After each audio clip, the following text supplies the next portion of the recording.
Hello guys and welcome to another video, and this one I'm going to give my initial takeaways from patch 3.22, the patch notes that we received last night.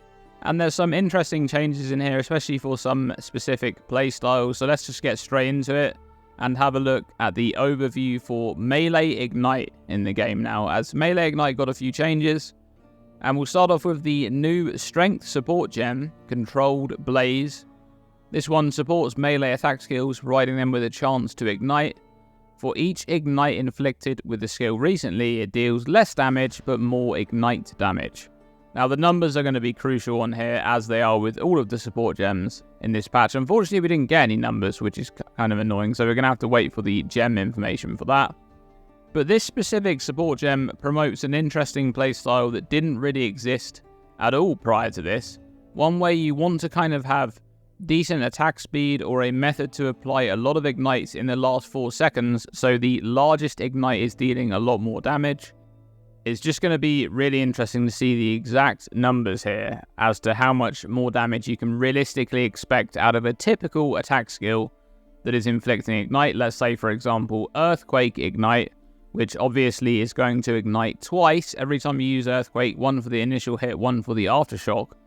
And if you're using something like Chieftain with the Tauhoa node, well, whenever that procs, you're going to be causing 2 Earthquakes, so 2 for each initial hit and 2 for each aftershock, so that's 4 ignites every time that procs. But that does have a 2-second cooldown. It doesn't seem like Tauhoa was changed at all in these patch notes, which is really interesting. It doesn't seem like it's going to work with Fist of War. We speculated a little bit about that in the last videos, but doesn't seem like that's going to be a thing. So yeah, Control Blaze, going to be interesting to see the numbers on it. Promotes an interesting playstyle, one where I think you'll favour attack speed, but the numbers have to be good to promote this kind of playstyle, because you are investing into stats that you usually wouldn't do on this kind of build. You wouldn't really want to invest into too much attack speed or methods to apply lots of ignites, because it's typically not very useful. So if you're doing that for this one support gem, it does need to be quite good. And obviously we had the Chieftain changes as well. I think most of the Chieftain changes make Chieftain worse for Melee Ignite, actually not better, as it did have things like 100% Fizz as extra in the old Chieftain setup, and that's completely gone. One of the nodes on the passive skill tree, the one that used to grant 10% of Fizz as extra fire all the time, now grants 30% for 4 seconds every 10 seconds, so that's a bit similar to how Chieftain's node used to work. I'm not a big fan of rotating buffs, even though that is a better node for Ignite, so there's a little bit of extra potential there for Ignite builds. And there's quite a big change here on the passive tree for the Fire, Melee, Ignite archetypes. We've got this entire new wheel over here next to Blood Magic. You can see it here. This is on the PoE Planner website that's already had the update put in. And Lava Lash was actually moved to this wheel as well, so Lava Lash is still the same. It penetrates 8% fire resistance and 30% increased fire damage with attack skills. And there's 2 other notables here as well. The one on the opposite side of Lava Lash, coming on the other direction, is Settling Ash. Nearby enemies are covered in ash if you haven't moved in the past 2 seconds. Now, it's not clear from this notable if it means that the enemies are going to be permanently covered in ash while you stay stationary, or whether it means that you need to wait for 2 seconds and then nearby enemies are going to be covered in ash for the base 4 seconds duration that covered in ash usually lasts. We don't really know which one of those it's going to be. Obviously, if it's the second one, it's going to be better because you don't have to just stand stationary, which is going to be really annoying, and I think stationary in Path of Exile is mostly a bit of a meme. So hopefully it is the one where you stand still for 2 seconds and then the enemy's covered in ash for the next 4 seconds. And the one node that branches off from both Lava Lash and Settling Ash at the back here is called Concussive Force. And Concussive Force has hit stun as though dealing 50% more melee fire damage, and ignites from stunning melee hits deal 20% more damage.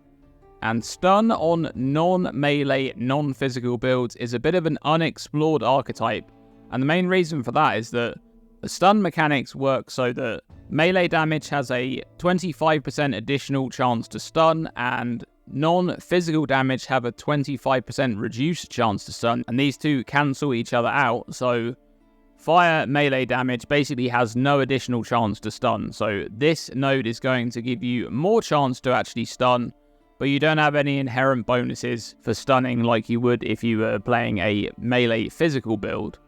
And there's the potential there with things like Ruthless, because the Ruthless support was actually changed in this patch to no longer only affect bleeding damage, but it also affects other ailments too. So it's going to affect Ignite, which means that you can play Ruthless in your build, you can bring in that Ruthless Blow, which is going to stun the enemy, and that stun is going to inflict a huge Ignite with the Ruthless damage multiplier, and then it's also going to have 20% more damage, because the second line here is Ignites from stunning melee hits deal 20% more damage. So there's the potential there for quite a lot of extra damage coming in from this kind of archetype. Again, it's a little bit unexplored, something that's not really a thing just yet, but there is potential there. There's potential for something. I'm not sure. This doesn't really stack up with the first support that we talked about that scales with like attack speed and applying lots of ignites. I think that this one is probably a little bit less synergistic with that, although you could play the two together and you could just be fishing for that one really big ignite when the Ruthless goes off. So the Ruthless support does have a lot of synergy with Concussive Force, and there's also one other fire wheel down here, and this is in the place where the old aura wheel used to be, and the aura wheel's moved just below it. So this is Invigorating Blaze, 10% to fire damage over time multiplier with attack skills, and recover 2% of life when you ignite a non-ignited enemy. These small nodes here have some ignite chance and some damage, so that one will be nice, especially for capping your ignite chance. And then we also have Cauterization, which is up here where the Axe Impale node used to be, and this is bleeding enemies cannot inflict bleeding on you, and ignited enemies cannot inflict ignite on you. This one actually has a giant amount of ignite and bleed duration on the two small nodes coming into it. So it's a total of 50% ignite or bleed duration. So there's a lot of potential there for scaling up ignite and bleed duration. And I think that's important because one of the big changes in this patch is, first of all, the addition of the sadism support, which is going to make ailments have less duration and make them deal damage faster. And there's also the change here to dirty techniques, which no longer has the 10% dot multi on it. It now makes ailments deal damage 15% faster, and the two small nodes before it also deal damage 5% faster. So this one wheel, this one 3-point wheel here, now makes ailments deal damage 25% faster. That's going to be kind of interesting. So you're kind of balancing this thing where you want to improve your duration of ignite or bleed, and then you're going to want to speed that damage up so it deals damage faster. But there's definitely some potential there. Again, as I said, I'm not really convinced about Chieftain on this, because I think Chieftain used to be better for Ignite, especially for melee, and now it's like not as good. But there's some potential there for melee Ignite. I think that there's going to be some builds coming out of this, definitely. So it's nice that there's going to be some new archetype there coming out, because I think melee Ignite in general has been quite weak for quite a long time. And in this patch, we also got some further information about the trauma support, which is going to scale differently compared to the trauma on Bone Shatter. So instead of granting more damage per trauma stack, it's going to grant added physical damage per trauma, and you must use this with particular weapons, either axes, maces, scepters, or staves. And you, of course, do take the damage like you would from Bone Shatter trauma, so you take physical damage per trauma, and presumably that's also going to count as a hit, exactly like it does with Bone Shatter. So this being flat damage is actually quite interesting. Now, my immediate thought of this was a champion using trauma on Glacial Hammer, and then you can also use the Frost Breath unique, and you can scale aura effect with Hatred. That's going to potentially be quite strong, because you have the Leech Mastery that provides recoup if you've topped off your Leech in the last 4 seconds. And that's just a constant 25% recoup there for the damage that you take. You, of course, can also take the inexorable passive skill tree node to gain endurance charges as well. And you're going to have a lot of armor being a champion, scaling up that determination buff. So there's potential there for a ramping amount of flat added physical damage coming in from the trauma support. All of that damage is being converted over to cold from the Glacial Hammer skill.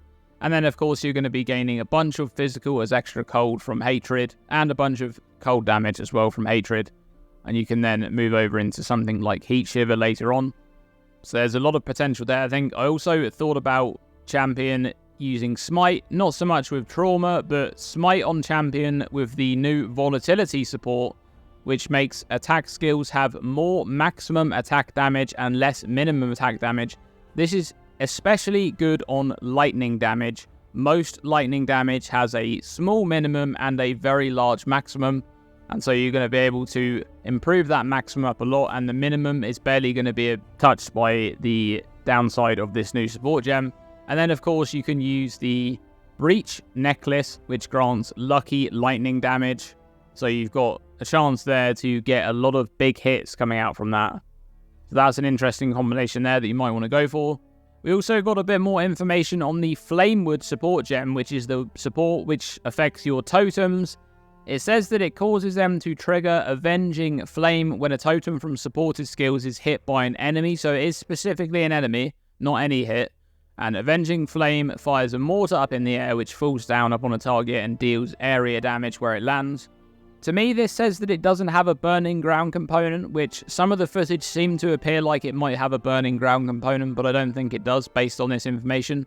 It might still have that, but we also don't really know if this is going to be a spell or an attack. I believe it will be a spell, but it could be something else there. So I think the best use of this is going to be, as I mentioned previously in another video, using a spell totem with some kind of fire spell, and then you're going to want to double dip all of the supports that are on this one link. So you can use things like Combustion, so the more fire damage is going to apply there. Both of the skills can ignite.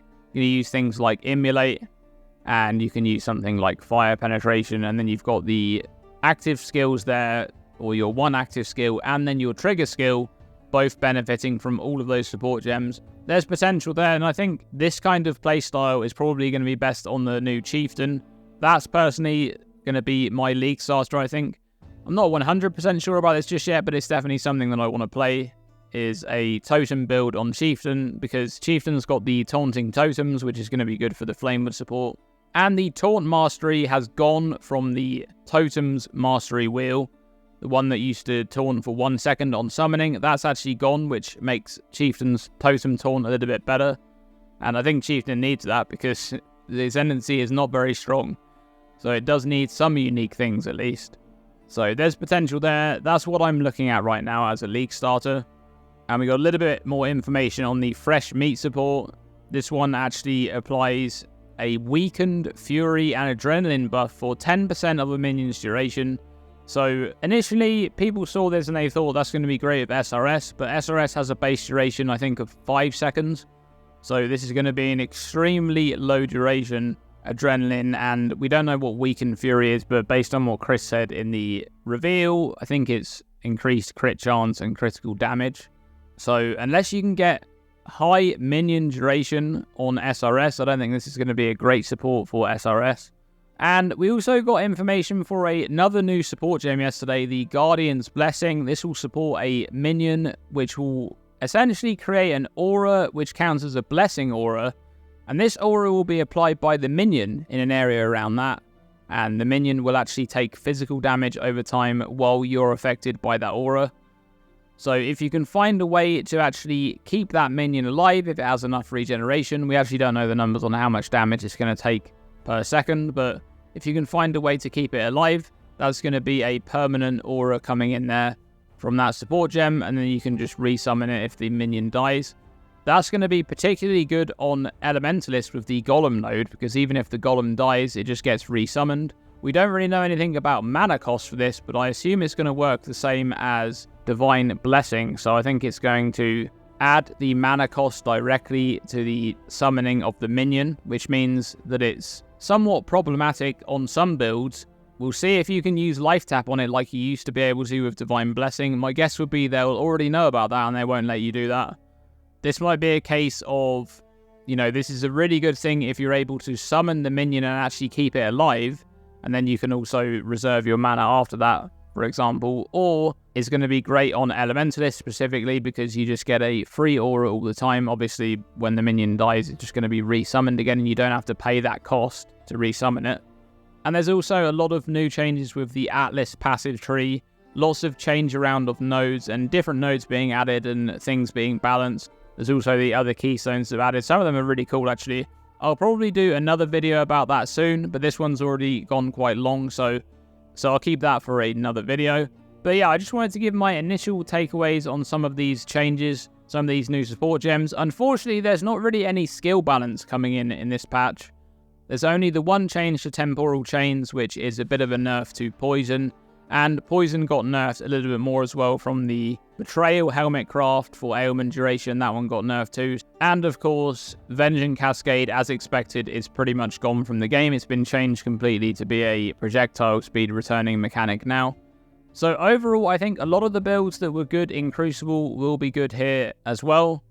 And some of those builds have been nerfed a little bit. I think that some builds that were relying on Vengeance Cascade to bring them up to the same level as other builds or even put them above the other builds are going to be suffering quite a bit after that change, and they're probably not going to be played as much.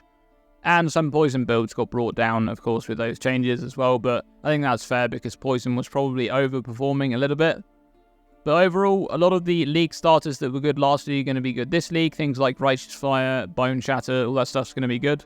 And that's going to be it for this one, guys. I hope you guys enjoyed the video, and I'll catch you in the next one.